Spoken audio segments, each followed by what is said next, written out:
On September 28th, 2025, precisely at 6:34 p.m., every display inside Russia's western border integrated air defense command hubs suddenly glowed crimson.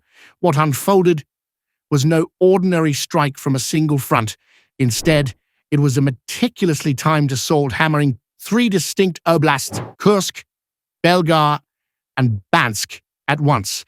At that exact instant, two M142 HIMARS batteries had already rolled into firing stance, concealed just beyond civilian neighborhoods north of Kharkiv. From Ukrainian soil, swarms of aerial intruders pushed deep into Russian territory. But these weren't cheap FPV units. They were UJ-26 Boba ERS and Sheila 400 extended-range loitering munitions, each carrying explosive payloads between 30 and 50 kilograms. The nearby Pantsir S-1 and Tor M2 systems roared to life without delay. The sky erupted into violent flashes, streaking missile trails, and a storm of anti-air fire. Every interception logged by Russian operators was heralded as a triumph. For the moment, the airspace appeared sealed tight. The defenses looked unbreakable, yet this carefully engineered sense of safety was merely the overture in a broader, multi-layered deception. While Russian radars hunted noisy drones above, the genuine menace slid forward unseen, cloaked in orbital silence. Then, in the thick of the frenzy, 6 abrupt, high-velocity traces flared onto Belgorod's tracking scopes. These weren't drones, they weren't cruising across the sky. They were plunging vertically from the upper atmosphere at speeds beyond Mach 2.5. The command center froze in tense silence. The battle had shifted. These signatures belonged to M31 GMLRS projectiles unleashed from the HIMARS system. Instantly, the Russian commander broke the quiet. The long-hidden S-400 battery would fire. Its prized 92N6E gravestone radar swept the heavens, locking all 6 descending targets, and moments later, 48 N6DM interceptors screamed upward at Mach 6. Within seconds, 6 vast detonations thundered high above. A calm operator's voice confirmed, all threats neutralized. Direct impacts. 6 ballistic vectors destroyed. Relief and triumph surged through the Russian staff. They believed they had beaten back the most sophisticated, layered strike in memory. But far away, inside a fortified Ukrainian bunker, no disappointment existed. In fact, the pivotal phase had succeeded flawlessly. The first act had been staged hours earlier. A colossal armada of UAVs unleashed against the 8 Russian regions: Kursk, Bryansk, Belgar, Tula, Yaroslavl, Rostov, Novgorod, and Samara. It ranked among the largest, most orchestrated drone swarms Russia had ever endured, yet its mission was not destruction, it was disorientation. While Moscow celebrated its defensive victory, the reality was that they had walked headlong into a trap. The swarm served as an immense smokescreen, forcing Russia's high-value air defense systems to expend interceptors, drain their magazines, and scatter their radar attention. The real prize lay elsewhere, deep within Belgorod Oblast. Just 90 kilometers from Kharkiv, it was no ordinary installation. Open-source intelligence and satellite imagery confirmed it. The Belgorodskaya TETS thermal power plant, a systemic hub of critical importance. It represented the central artery of the region's entire military-industrial lifeline. This power station sustained the logistics and command hubs of Russia's 20th Guards Combined Arms Army, the very force behind some of the fiercest battles in eastern Ukraine. Ukrainian intelligence, however, had long recognized that this installation was fiercely defended precisely because of its strategic value. Here is where Ukrainian tactical brilliance unfolded, a scheme built to overwhelm and mislead Russia's layered air defenses. Deep inside a fortified Ukrainian bunker, an electronic warfare officer traced a pulsing marker on his monitor. Locked. Coordinates, frequency, and amplitude of the S-400 radar confirmed. Deploy the next strike. Fire at will. At that instant, what Russia celebrated as triumph revealed itself to be a calculated snare. Those $6 million HIMARS rounds were never intended as offensive strikes. They were the costliest and swiftest decoys ever fielded.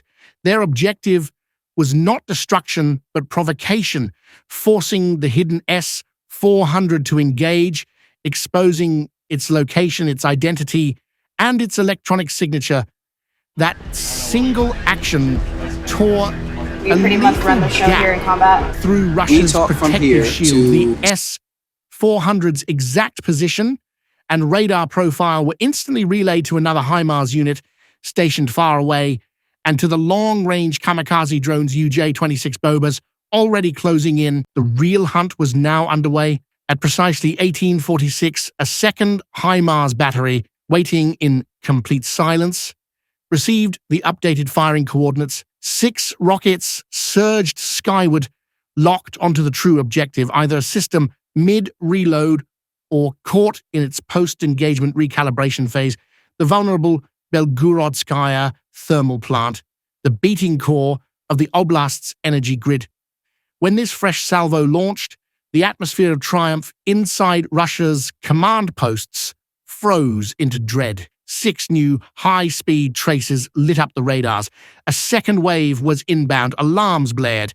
The M31 GMLRS had pierced Russian airspace in less than 40 seconds from near-orbital altitude. Operators frantically tried to reset the S-400, but the system was locked in that critical few-second blindness between cycles. Meanwhile, Pantsir and Tor platforms were still fully engaged against the relentless Bobas and Shilas saturating the skies, now steering straight toward the concealed S-400 emplacements. As the HIMARS rounds descended, the S-400 radar flickered back online, registering the threat. A commander rushed to alert higher authority, but at that exact second, a UJ-26 Boba, which had stayed hidden at treetop level, vaulted upward and plunged into the S-400's command vehicle, the nerve center housing its radar array. The system had no means to intercept such a diminutive, close-range attacker. Surrounding batteries were still firing at swarms in other quadrants. For those fleeting seconds, a lethal breach tore open the defense net. The Boba's 40-kilogram charge slammed into the S-400's brain, and within half a minute, the incoming HIMARS rockets would arrive. Gravestone's radar display collapsed into darkness. The only shield capable of halting the barrage was blind. This time, there would be no salvation. At precisely 1847, 6 HIMARS missiles, each guided to a circular error probability under 5 meters, struck the central transformer complex, the nucleus of Belgorod's energy network, with flawless accuracy. What followed was not a singular blast, but a chain reaction spinning out of control. The 90-kilogram monoblock warheads tore through tons of reinforced steel and copper frameworks in an instant. High-voltage lines snapped apart as a searing electrical arc blazed across the sky, briefly turning night into day before plunging everything into silence. The pulse of the regional power grid died at once. Darkness swept the oblast. That single facility had sustained the radars, the eyes of the 300 and S-400 defense arrays, and the intricate communication networks inside the region's fortified command shelters. Most critically, it energized the signaling arteries of the railway system, the essential lifeline transporting soldiers, fuel reserves, and munitions to the Ukrainian front. Striking the Belgorodskaya thermal power station did not merely extinguish lights, it blinded the army's vision, severed its hearing, and crippled its very mobility. The collapse of the grid set off a relentless chain reaction. Pumps halted, internet traffic died, and a city of 500,000 ground to a halt. And within hours, the blackout spiraled into a survival crisis. Residents trapped in elevators, paralyzed intersections from the dead traffic lights, and stores forced back to cash-only transactions. Heating units shut down, water supplies stopped, and telecommunications faltered. Endless queues at fuel stations, civilians fighting over generator diesel, and panicked mobs overwhelming supermarkets turned the city into a landscape of fear and disorder. Even as the Russian Ministry of Defense boasted about downing 230 UAVs, the reality of a far larger disaster was unfolding unnoticed. At 7:07 p.m., when Belgorod's governor delivered his shaken statement, the Kremlin was forced to confront the bitter truth. The official narrative of hundreds of destroyed enemy targets collapsed in seconds under Governor Svatoslav Gladov's admission. Critical infrastructure has been struck, and severe power outages are ongoing. Attempts by Russian state media to disguise the strike as a transformer malfunction unraveled within minutes. NASA's firm satellite detected an immense thermal anomaly, while civilian videos of the fire spread instantly online.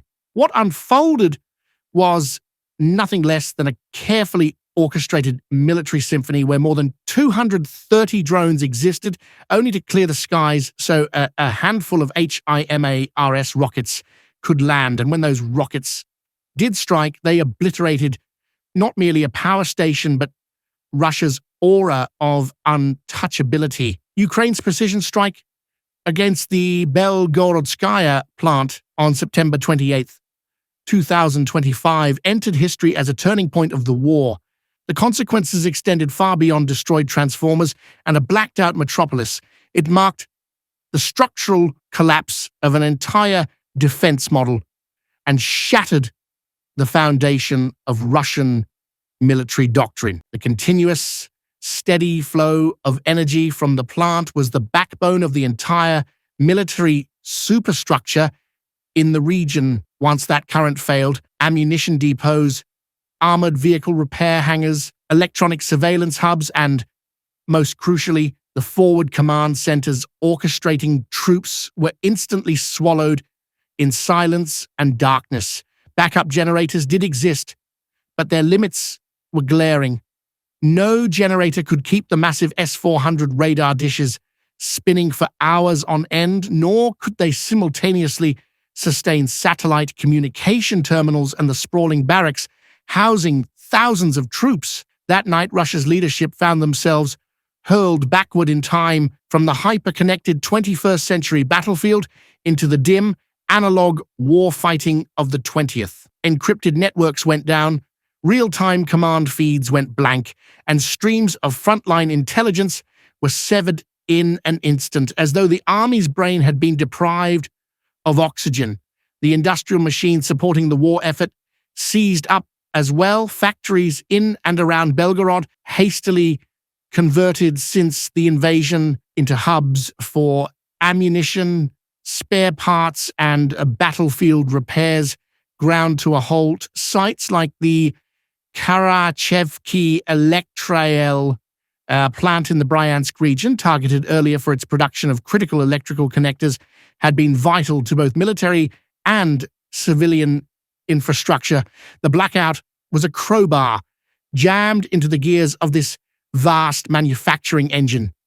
Assembly lines screeched to a halt. Machinery stamping artillery shells fell mute. Robotic arms welding armor, plating froze mid-motion.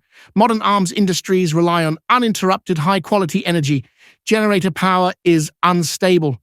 It cannot drive CNC mills, producing precision parts, or electronics assembly lines, building complex components.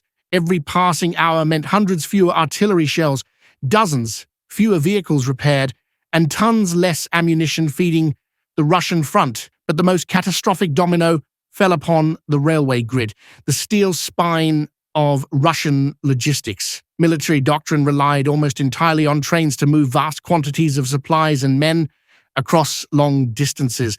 Belgorod was among the most vital nodes in that system. The tracks running through it linked Russia's interior stockpiles to Donbass and Crimea via Rostov in the south. A significant portion of these lines was electrified. Once the grid collapsed, signaling systems, switching controls, and communications all went dead.